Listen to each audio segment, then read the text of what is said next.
एक दिन एक ऋषि मुनि अपने रास्ते पर जा रहे थे। जिस रास्ते में ऋषि मुनि जा रहे थे वहां पर एक स्वर्ण मुद्रा का एक सिक्का पड़ा हुआ था। स्वर्ण मुद्रा के सिक्के को देखकर ऋषि मुनि रुक गए और उन्हें उठाकर अपने पास रख लिया और सोचा कि मैं इस सिक्के का क्या करूंगा। यह स्वर्ण मुद्रा का सिक्का मैं किसी गरीब को दे दूंगा जिससे उसका भला होगा। यह स्वर्ण मुद्रा का सिक्का हमारे किसी काम का नहीं है, यह हमें दान में ही देना चाहिए।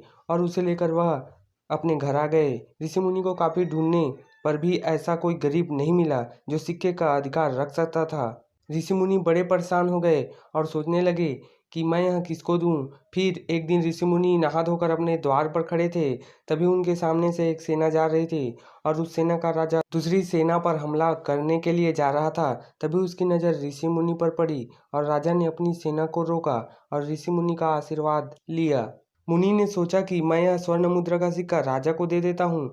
जैसे ही ऋषि मुनि ने स्वर्ण मुद्रा का सिक्का राजा को दिया तो राजा को बड़ा आश्चर्य हुआ कि ऋषि मुनि महाराज मुझे सिक्का क्यों दे रहे हैं।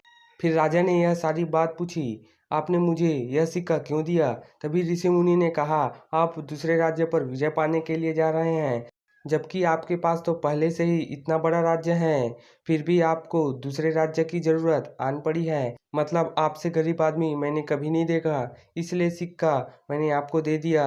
अब राजा को बात समझ में आ गई थी कि जब हमारे पास सब कुछ होता है फिर भी हम और लेने की इच्छा अपने मन में रखते हैं, यह हमें नहीं करना चाहिए।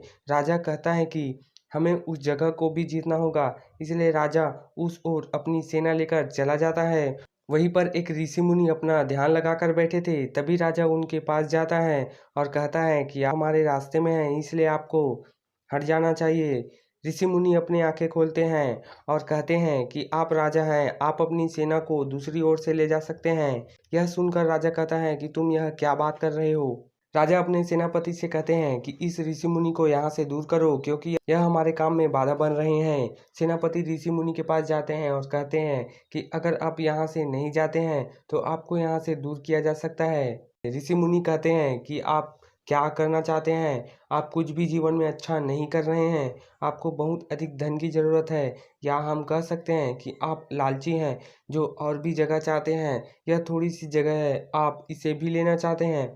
मुझे लगता है कि आपको यह झोपड़ी चाहिए, यह मेरे किसी काम का नहीं है। आपको लगता है तो आप इसे भी ले सकते हैं, शायद यह आपके काम आ जाए। मैं तो कहीं और जाकर नई झोपड़ी बना सकता हूँ। यह सुनकर राजा को चाह नहीं लग रहा था। राजा अपनी सेना को लेकर वापस चला जाता है। अगर हम बहुत लालच करते हैं तो इससे शायद किसी और का नुकसान हो सकता है।